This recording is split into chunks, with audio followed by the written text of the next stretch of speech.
Ito lang susurvey lang tayo. Kung boboto ka sa senatorial election, Sino? sino dito? Team Duterte, Team Marcos, Team Kakamping? Duterte. Duterte. Bakit Duterte, sir? Maganda. Maganda.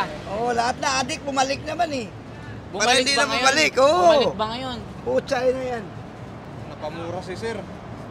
Duterte. Mas marami bang adik ngayon? Oo. Ayun, pati si ate. Duterte. Ikaw ma'am, sino sa'yo? Balikin mo si Duterte. Dapat mga Duterte babalik talaga. Dapat bumalik sila. Yung karapat dapat ng iboto sa 2025 election. Team Marcos, Team Duterte, or Team Kakamping. Tatay Digong tayo. Tatay Digong. Bakit gusto mo na, Abaw, mabalik doon? Tanim ni Digong yan. Tanim ni Tatay Digong pala tong saging. Bakit gusto mong maibalik yung mga Duterte? Maganda mo palakad eh. Kamay na bakal.